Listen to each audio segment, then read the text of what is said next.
Assalamualaikum warahmatullahi wabarakatuh. Perkenalkan, saya Nabila Aulia Ramadhani dengan NIM 2411201027 Prodi Bioteknologi akan mempresentasikan tugas case based learning dengan mata kuliah Fisiologi Mikrobia mengenai mekanisme fermentasi mikroba berdasarkan diagram fermentasi. Nah, sebagai pembuka, apa sih fermentasi itu? Jadi, fermentasi adalah proses biokimia yang melibatkan penguraian molekul kompleks menjadi molekul sederhana oleh mikroorganisme seperti bakteri, yeast, atau fungi tanpa menggunakan oksigen, atau suatu proses perubahan kimiawi dari senyawa-senyawa organik baik dalam keadaan aerob maupun anaerob melalui kerja enzim yang dihasilkan oleh mikroba. Proses ini menghasilkan energi dan berbagai produk sampingan seperti alkohol, asam laktat, atau gas karbon dioksida. Nah, selanjutnya apa sih tentang gambar tersebut?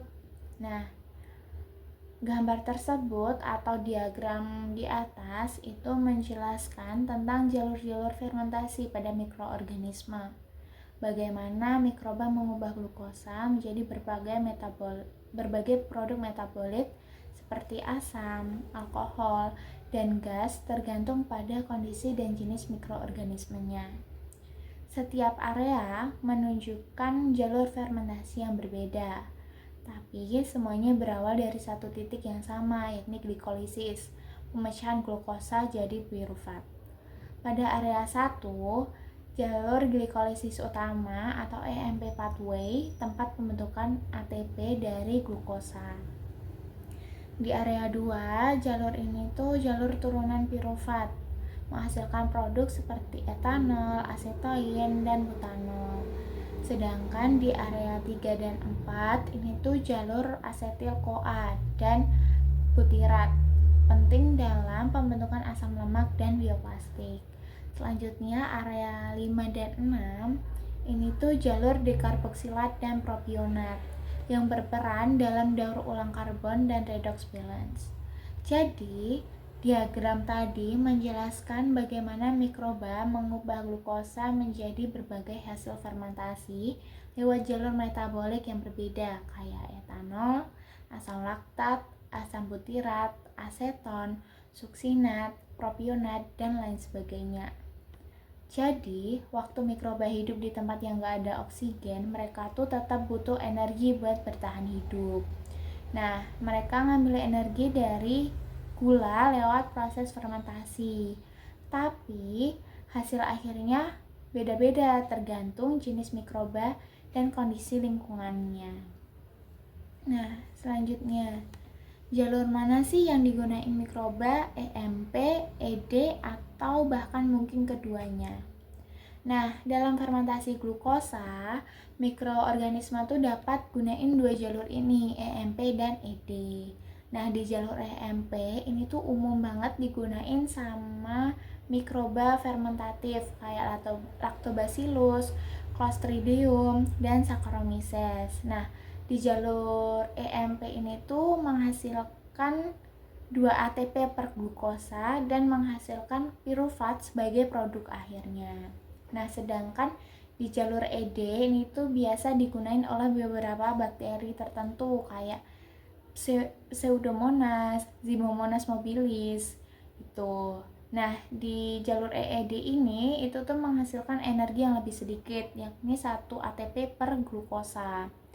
Tetapi secara enzimatik jalur ini tuh lebih efisien.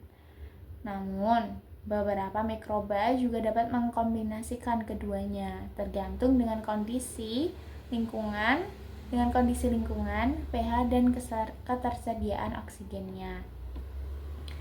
Selanjutnya, misal kalau di tengah proses fermentasi substratnya berganti, apakah sistem metabolisme fermentasinya bakalan berjalan?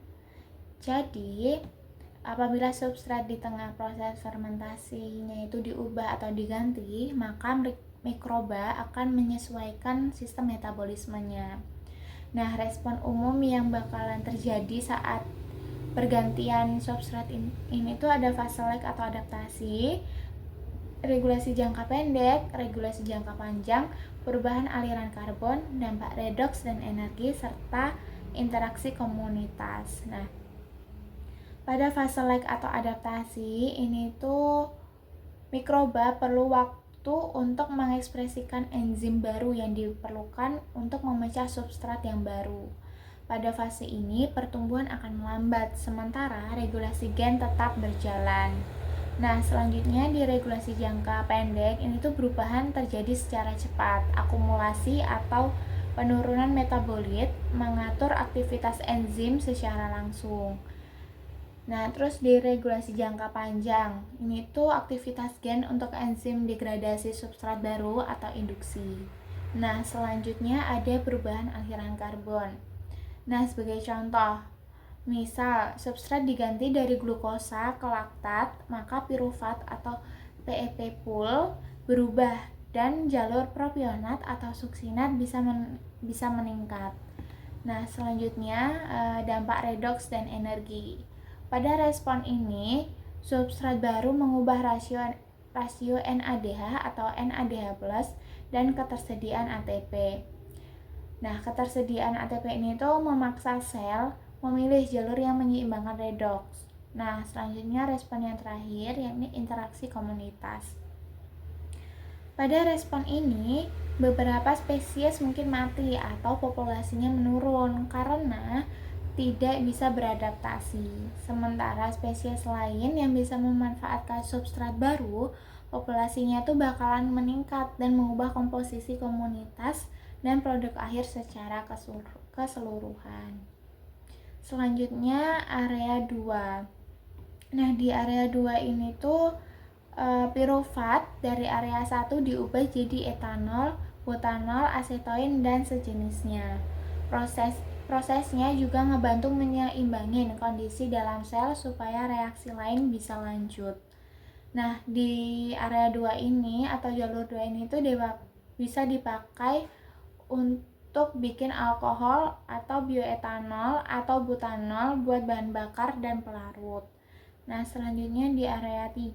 Area 3 di sini tuh pirufat tadi diubah menjadi asetil-CoA, lalu bisa jadi asam asetat atau aseton. Nah, walaupun nggak banyak ngehasilin energi, jalur ini tuh ngebantu mikroba tetap hidup di kondisi tanpa oksigen. Produk yang dihasilkan pada jalur ini tuh berguna buat industri kimia, yakni sebagai pelarut dan bahan sintetis. Selanjutnya ke area 4. Nah, di area 4 ini tuh bagian ini tuh ngubah asetil-CoA jadi asam butirat, yaitu asam lemak rantai pendek.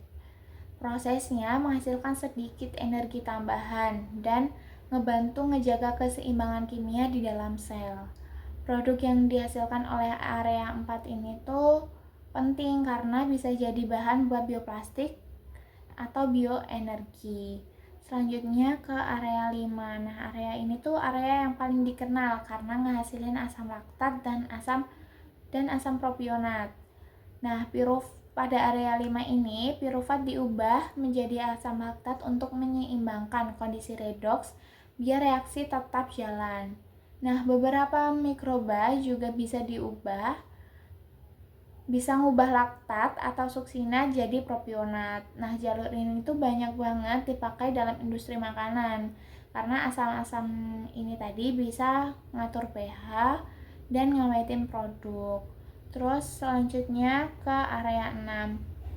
Nah, area 6 atau area yang terakhir ini tuh kayak versi hemat energi dari siklus Krebs, tapi tetap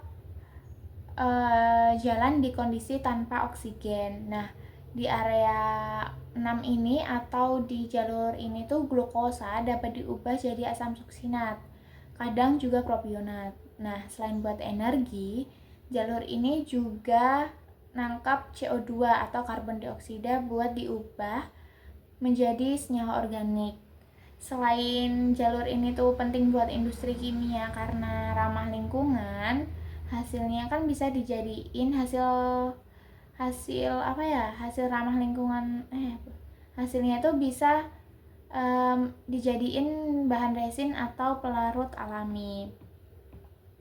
Nah, jadi secara keseluruhan diagram fermentasi ini memperlihatkan bagaimana satu jalur awal yaitu glukosa dapat bercabang menjadi berbagai produk berbeda yang masing-masing memiliki peran penting dalam industri. Pemahaman tentang jalur ini sangat penting untuk mengoptimalkan proses fermentasi, memilih mikroba, dan mengatur kondisi lingkungan agar produk yang diinginkan bisa dihasilkan secara maksimal. Sekian presentasi dari saya. Apabila ada kurangnya, saya mohon maaf. Wassalamualaikum warahmatullahi wabarakatuh.